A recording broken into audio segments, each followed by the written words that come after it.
स्वास्थ्य का सदुपयोग। स्वस्थ मानव ही सर्वांगीण विकास करके एक समृद्ध, प्रबुद्ध, प्रेम मैत्रीपूर्ण समाज की रचना करके देवों को भी दुर्लभ सुख और अखंड आनंद व रसमय जीवन प्राप्त कर सकता है।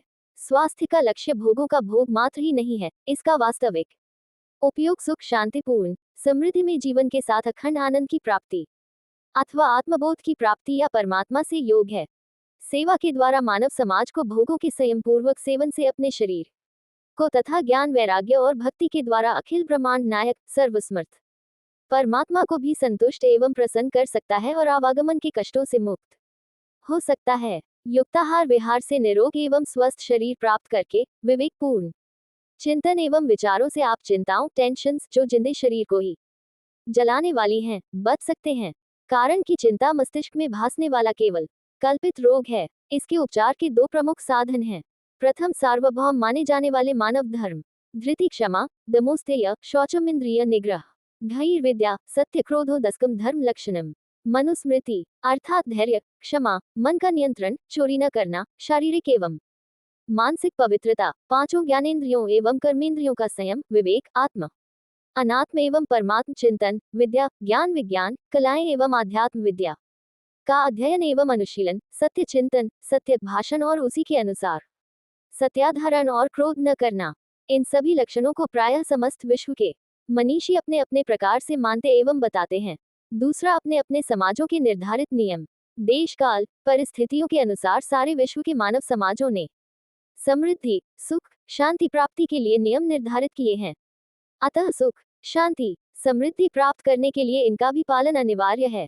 दोनों प्रकार के साधनों का रहस्य, योजक चिन्ह, श्रूयता धर्म सर्वस्यम श्रुत्वा चयावधार्यताम, आत्मनः प्रतिकूलानि परेशान न समावरेत। जैसा व्यवहार आप दूसरों से कराना चाहते हैं, वैसा ही आप स्वयं दूसरों के साथ कीजिए। सभी प्रकार के धर्मों के पालन में सहायक हैं। एक, यम अहिंसा, सत्य, अस्तेय, चोरी न करना, असंग, लज्जा, अपरिग्रह, आवश्यकता से अधिक धन न लिया जाए, आस्तिकता, भगवान पर दृढ़ विश्वास, ब्रह्मचर्य, मौन, स्थैर्य, वाणी, विचार, आसन की स्थिरता, क्षमा और अभय, निडर रहना। दो नियम, शौच, जप, तप, होम, श्रद्धा, अतिथि पूजन, भगवत पूजन, तीर्थयात्रा, संतोष, परोपकार और गुरुजनों अथवा महापुरुषों की सेवा। इन शाश्वत धर्मों की अथवा मानव धर्मों की उपेक्षा करके और अपने समाज के बनाए लोक व्यवहार के नियमों की अवहेलना करके मानव स्वयं ही एक विषम परिस्थिति पैदा करके कष्टों में फंस जाता है। अतः आप जो प्राप्त करना चाहते हैं और जैसा बनना चाहते हैं, उसी के अनुरूप कर्तव्य कर्म करके आप लक्ष्य की प्राप्ति कर सकेंगे। मात्र कहने, योजना बनाने एवं गाने से काम नहीं बनेगा। अपने कर्तव्य कर्म ठीक से न करने के कारण भक्तों की भावनाओं के अनुसार श्री राधा रानी, श्री बिहारी जी या श्री भगवान जी भी सहायता नहीं करते हैं, क्योंकि उनका उद्घोष है, निर्मल मन जन सु मोहि पावा, मोहि का पछल छित न भावा। और स्पष्ट दिखाई दे रहा है कि आपके पड़ोसी और कानून ही आपको उलझनों में फंसा देते हैं। ऐसी स्थिति में गुरु जन भी सहायक नहीं हो पाते हैं। अतः करने योग्य कर्तव्य कर्म नहीं करोगे और पाप करोगे, अर्थात दूसरों को स्वार्थवश या अकारण दुख दोगे, तो मुसीबतों में फंसना ही पड़ेगा। श्री तुलसीदास जी ने लिखा है, परहित सरिस धर्म नहीं भाई, पर पीड़ा सम नहीं अधमाई। बस इतना ही सत्संग, वेद शास्त्र और महापुरुषों के उपदेशों का सार है। इतना जान समझकर भी यदि इसको जीवन में नहीं अपना सकते, तो आपकी भटकन कहीं भी दूर होने वाली नहीं है।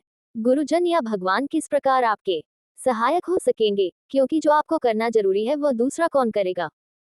भोजन का नाम लेने से या उसको देखने मात्र से आपकी जगह दूसरे के खाने से भूख नहीं मिट सकती। अतः भ्रम में पड़कर भटकिए नहीं, सबकी बात सुनिए और फिर विचार कर सोच समझकर सही मार्ग पर चलिए और कर्तव्य कर्म करने योग्य स्वास्थ्य बनाइए। मानव का वजूद ही कितना है, अतः झूठी शान दिखाने के चक्कर में न पड़कर शांत हो, शानदार समर्थ दाताया भगवान की देखो, जिसने आपको सब कुछ दिया है और इस प्रकार से दिया है कि आप सब कुछ अपना ही मान बैठे हैं, फिर भी वह न तो बुरा मानता है और ना ही एहसान दिखाता है। अस्तु सुखी जीवन की राह ये है कि अपने शरीर के साथ दूसरों की भी सेवा कीजिए। अपनी खोज कीजिए कि मैं कौन हूँ, क्या हूँ, संसार क्या है, और उस महान दाता का एहसान मानकर उससे प्यार कीजिए। सेवा का रहस्य यह है कि जिसकी आप सेवा करेंगे उसी से लाभ, प्यार एवं श्रद्धा प्राप्त होगी। परंतु सेवा धर्म कुछ कठिन है, क्योंकि बिना त्याग तप के सेवा बन नहीं पाती है।